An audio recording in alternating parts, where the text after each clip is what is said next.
If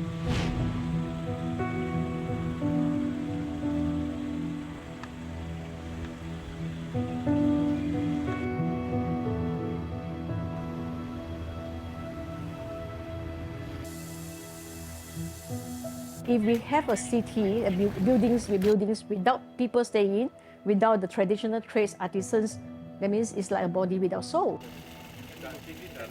I'm the last one in Penang Island now. They're getting less and less performers in Penang. Yeah, people are just dying off. How can we maximize the benefits of as a UNESCO Heritage Site for the local people and minimize the impact, the negative impacts? It's never easy. Penang, an island in northwest Malaysia, has often been dubbed the Pearl of the Orient. At the heart of this pearl is Georgetown, a historic city packed with grand colonial buildings, pre-war shophouses, markets, clan houses, temples, churches and mosques, where street food hawkers, artisans and traditional shops ply their trade. For decades, a law controlling rent gave landlords little incentive to maintain or refurbish their property. As a result, many historic buildings were left to deteriorate and decay. But affordable rent allowed many to retain their way of life and livelihoods until 1997, when the government changed its mind. A major blow to traditional crafts and tradespeople happened a few years before Georgetown got UNESCO World Heritage status, when the Malaysian government repealed the Rent Control Act. By 2000, rent control was completely abolished. That led to surging rentals, forcing many traditional trades and craftspeople from buildings they had occupied for decades, leaving buildings not just derelict, but deserted. We cannot go back. It's no turning point. We cannot lower the property price, because people bought one old house, shop house at 2 million. You can't ask them to sell at 200,000 anymore, right? And now other people are charging rent of 20,000. You can't ask them to charge 200.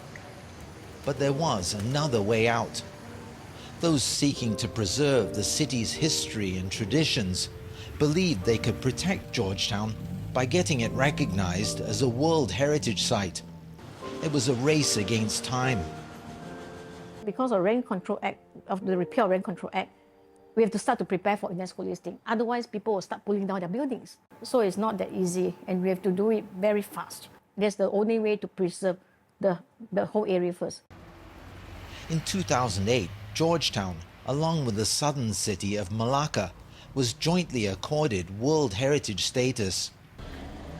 UNESCO described the cities as exceptional examples of multicultural trading towns in East and Southeast Asia, with unique cultures and architecture. The UN agency noted the two cities' combination of valuable tangible heritage, that is their buildings, and the intangible, their people. People like Ng Chai Tiam, who engraves traditional Chinese stone seals. 今年81岁了，我在1962年到1967年在香港读艺术系，攻读这个水墨画、刻印章啊这些课程啊。后来回来在槟城，就在槟城从事刻印章。 写字、画画这样子的生意啦。目前我在槟城呢，已经最少做了超过50年。经过多年的磨练啊，我们的作品啊会更精彩咯，会更好咯。哦，它不是说死板板的，所以有很多人问我你什么时候退休？ 我说没有退休的，印章也是我的兴趣啦。 UNESCO status has seen a surge in interest in Georgetown among international visitors. And it has helped ensure the careful refurbishment and restoration of historic buildings. Its streets are crowded with tourists, its buildings gleaming with fresh coats of paint, its temples restored to their past glory. Boutique hotels and trendy cafes abound. At first sight, the challenges, some would say perils, that have come with UNESCO heritage status are not obvious. But gentrification is jeopardizing the very character of the city, the attributes that earned it UNESCO status in the first place. Dr. Ang Ming Chi heads the government agency tasked with overseeing Georgetown's heritage zone. I think gentrification, this word, I think we can look at it as a neutral word. It can bring positive meaning to a town, because I think as long as you develop, but in a sustainable and controlled way, I can accept it. But over gentrification is terrible. We don't want that. I think it's very important for any cultural heritage site to have a balance of both built heritage conservations, hand in hand in the living heritage safeguarding. Georgetown, as a heritage city, a place where I grew up from, we see that, it's meaningful because people use this place, it gives us identity. The activities that we do day to day, we come to the temples, we go to the market. A lot of us work here, we get our supplies from the heritage town. I think all this must be balanced, not only from the tangible built heritage, but also the living heritage. So definitely it's very important to get the balance. The Georgetown World Heritage Agency has ensured that historic buildings are restored to exacting standards, using traditional methods and materials. Preserving the human side, the intangible heritage, has proved harder. Today, it's a lot more difficult to find sign makers, traditional Chinese medicine shops, shoemakers, incense makers, the practitioners of traditional trades and crafts that made Georgetown a vibrant, living heritage city. And some crafts and trades have died out completely. We did an inventory in 2011 to inventorize 92 streets and 5,505 buildings in Georgetown Heritage Site. We found there are 611 traditional trades and 300 over traditional artisans. But now I think maybe more than half is gone. So this is the biggest challenges that we have after UNESCO listing. Traditional trades and craftspeople not only face rising rentals and competition for space. Many tradespeople and artisans have retired or passed away without finding younger people willing to continue these traditions. Sin Chu Po has been making products from rattan for around 60 years. His shop passed down from grandfather to father to him. 住在这边一条街有5间地少，伊人个是水储水食死啊，无生理无那真啊好，伊人卖大汉储水，甲了收掉啊啦，剩阮一间一间哦。 His family's main trade used to be making huge rattan baskets that locals used to ship goods to relatives in China, as well as cages for pigs and bumpers for protecting the hulls of boats. 無做這啲物件誒，舊年咪龍總無做嘅，敢若是做鯨、做杜冷，安尼款爾。啊，當今換了，杜冷無了，鯨無了，換做這啲物件是了咯，係。 Now he also offers rattan weaving classes to tourists to earn some extra money, but it will all end with him. 無啦，無咪人接手呀，無人愛做這啲釘嘅物件。 Seal engraver Ng Chai Tiam also says he never found anyone with the dedication, skill and desire to keep this craft alive after he's gone. 刻印章这个行业啊，它是怎么样的呢？它是易学啊，容易学，不过很难精通基础。你资料写得好，你写得不好，你那个石头就刻出来也不好，为什么你要先写嘛？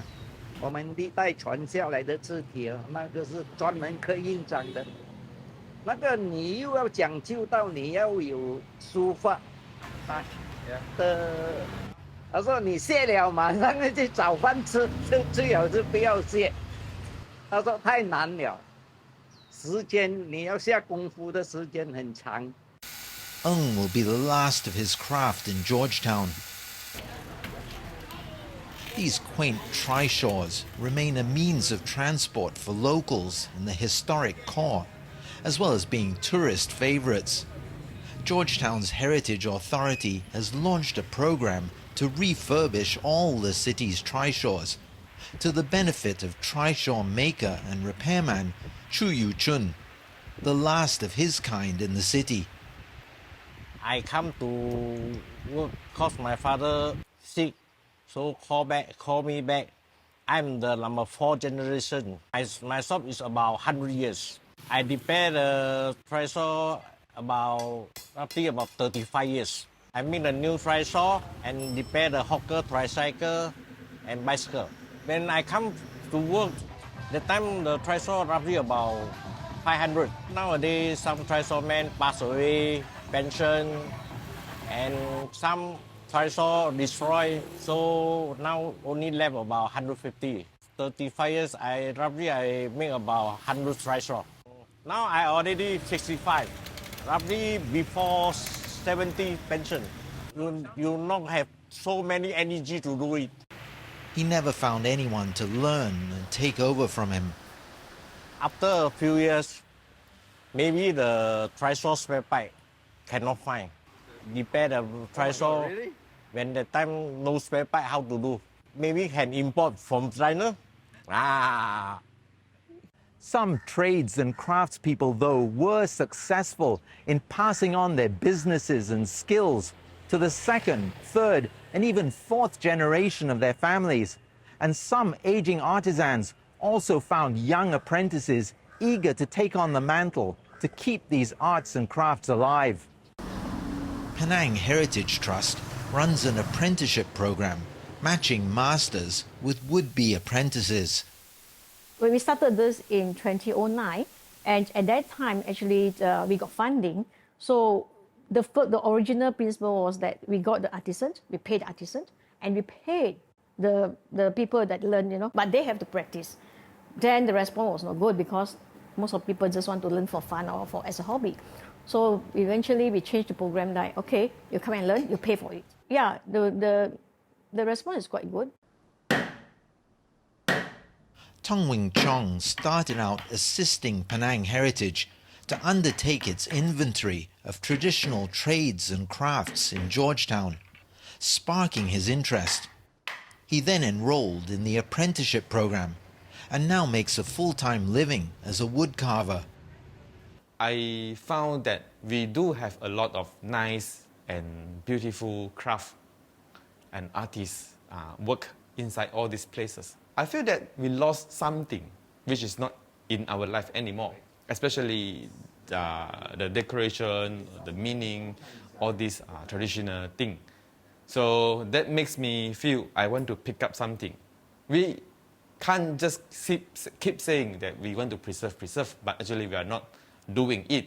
I wasn't an art student. I don't even have basic on wood carving or reading. I just very passionate and very like this traditional Chinese culture and art thing. So I went to this Sifu. Sifu, very kind. He said, oh, you're interested? Of course I can teach you. Tong has a master's degree in folklore and folk culture. My parents was like very worrying because they said how to make money or how to live with this skill, because everyone knowing this is dying. It's not really a lot of people are ordering things. Even my mother is asking, how long will you take your time to just make one work? I said, depends, or sometimes 1 week, sometimes few months. They said, then how many money can you make from that? I send you to university to get high education, but end up just work as a woodwork carpenter. Or actually, people don't really difference wood carver and carpenter. Tong says his biggest challenge is the availability of cheaper, mass-produced alternatives. because the cost is higher than from machine made. So people, if they are not really collecting or understand, or they want the form of this art, they just need an item or a thing from this look traditional one. They can just buy or order from factory or even plastic. But really traditional things, they still got their market. Tong uses social media platforms to showcase his work well beyond the confines of Georgetown and Malaysia. Some arts, too, have sought to expand beyond their original audiences to stay relevant and stay alive. Professor Tan Sui Beng had been studying Potehi puppetry for many years. She decided to try to keep the art form alive, helping the old masters, known affectionately as the aunties, to find apprentices from among her students. Potehi is a type of glove puppet theatre. Yeah, you manipulate with the fingers. And it originated in Quanzhou in China, southern China. And it was brought here by puppeteers. And in the early 20th century, the form was performed in temples for temple gods during the birthdays of the deities. The Potehi is actually dying. I decided that it's important to localize the form because the young people actually do not understand the classical Hokkien anymore. And we need to use our local type of Hokkien and local languages and local characters, costumes, and so on to attract the younger generation. And we took the new performances out to the public outside of the temples so that it can attract people from different races. So the subtitles are just below the screen and they are in English or in Malay and Mandarin as well. The troupe has sought to attract non-Chinese, not only as viewers, but also performers, like Jasniza Johari. I've gone through some sort of evolution together with the team. I was like the side puppeteer, and then I had the role where I had to manipulate the puppet and also do the narration for the Malay character. And then we started to put in more Malay script, Malay language, Malay music and all that. So some of the input came from me. We've gone abroad, but it's really the response from the community here, especially in Georgetown, that is what I think drives me to, let's do more. Because it's very heartwarming to see people of different races, different backgrounds. They're coming in and they're really watching your show and then they're like, hey, I really appreciate what you're doing. Tan is now passing on the running of the troupe to the next generation. Although one day when the old master, they are not around already, but somehow this part of the arts, we still able to sustain. We still able to perform. At least when someone, young generation come to ask you what is a Potehi, then we still got things to show them. Adapting to changing tastes, expanding audiences and markets, a key to survival of Georgetown's traditional arts, crafts and trades. DC Wen is using the internet to make sure his family's 90-year-old shop selling traditional Chinese herbs and dried seafood remains a thriving business. And he's changing their approach in other ways too.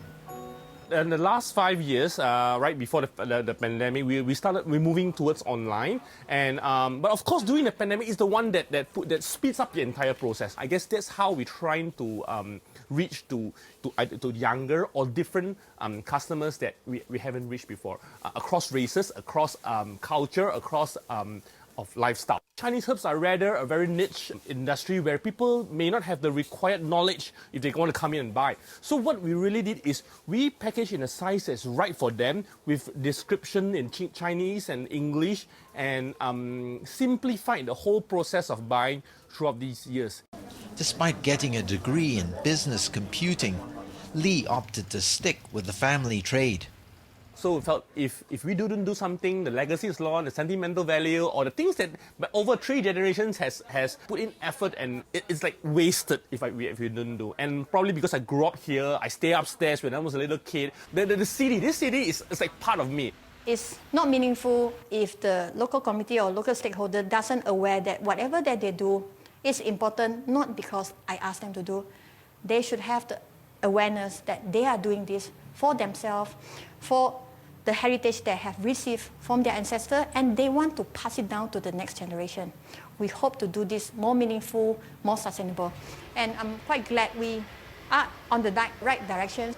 Some believe that aside from helping preserve and restore Georgetown's physical history, UNESCO status and efforts of the heritage agencies and NGOs have helped crafts and tradespeople better appreciate the value of what they do. On the positive side is that people will start to get alert that, oh, you know, my trades is traditional trades. Otherwise, they just think that, oh, this is just my routine, my daily life, you know, the business that I'm running every day, and they don't, and this is something I earn for living, but they don't know that, oh, this is traditional trades or artisans or artists, right? So this is the positive side. Firstly, I'm very lucky that I have this opportunity because not everyone has an age-old tradition, 70, 80 years old business for me to have a chance to be involved. I think the government did a lot of awareness through getting the crowd in. After 2008 onwards, after we get the UNESCO, I think crowd has increased. So we are happy we are part of the city. Yeah, this is Anya. She is a Nyonya lady from Penang. I'm quite confident if we keep on the essence of Ombak Potehi, which is really reaching out to more people, a wider audience, diverse audience. If we keep to that essence, I think we can go far. A wider audience is another key to the longevity of these traditional shops. Customers have a role to play too in keeping these businesses alive. 多數嚟請佢坐啊！嚟到地見到我個貓樣，好歡喜，係啊！嗰啲老客仔帶啲孫女嚟介紹俾我哋認識，係啊！ 91-year-old Wu Shikao inherited his sundry shop from his father and grandfather before him. He's now passing it on to his son and niece. 嗰啲老嘅帶啲孫女嚟，大家見面好歡喜，係啊！錢買唔到，係啊！有金錢買唔到咁嘅場面，咁個興趣買唔到，係咁有錢都買唔到咁嘅興趣。 咁嘅場面，心情愉快些，有錢買唔到，係咁樣。Haja Mohideen knows this feeling well. Malaysian Muslim families have been buying these traditional hats or songkoks from his shop for generations. I'm doing this business for the past 65 years since I'm small. This and I inherited from my father. Actually, this is my father's shop. I'm doing this since I'm 12 years old. The regular customers, those for 3 generation customers, they come and buy. The grandfather, son to son in their grandchildren, they come and buy from us. Now I do this work just to preserve the trade, and my customers ask me to make for them. So I'm still doing. Otherwise, I can take rest. I'm a local guy. I've been patronized this shop since during the early 60s with my father. This shop is a legend, and this guy is a legend with the Penang guys and with the federal government too, with the ministers too. He's the only one that only made the best songkok in town. Now I've got my son-in-law to take over. I'm training him in this work. So I hope he'll take it over. Otherwise, there'll be no songkok makers in Penang. Yes, I'm happy. I'm very happy. Very happy. At least they can remember me. Georgetown's Heritage Authority is also trying to pass on the value of heritage to the next generation. We are now preparing the programming with local schools We want to have like specific guided tours for small groups and to teach students that heritage is fun. Heritage is related to your life. So you can play a role in heritage safeguarding and transmissions. That is also something that UNESCO is encouraging us to do. I welcome the youth. We want to make cultural heritage, craft, food preparations, or even religious activities as a profession, as an artist that people respect. Then we will be able to attract more young people to come in and take it up as a full-time profession. I see the outlook is quite positive because these are the skills that you can't earn or learn overnight, right? And the things made out of the traditional trades or craft is getting lesser and lesser, and going to become more and more expensive. And people will start to trash it then. Lim believes other communities seeking World Heritage status should learn from the challenges and difficulties Georgetown has faced. If we could have go backwards and rewind, I think these are the things we should have done before that. We have, as I said, legislation that to protect the rentals and also the housing prices, and then also prepare houses at lower prices for the traditional trades and artisans. Georgetown World Heritage is finding ways to cut the costs for owners to renovate and restore their protected buildings. It's also promoting the traditional trades through videos and profiles on social media, while NGOs like Penang Heritage Trust aim to foster apprenticeships and acknowledge living heritage practitioners. Some trades and crafts have already disappeared from the streets of Georgetown's heritage zone. More will inevitably die out with their last practitioners.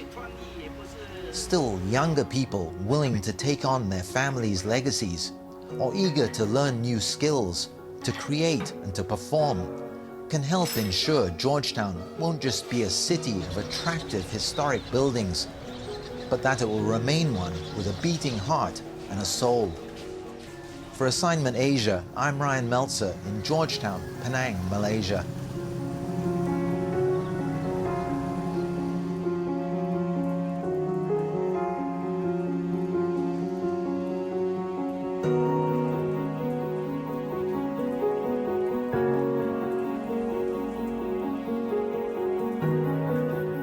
Share your thoughts and contribute story ideas for future shows by contacting us on social media.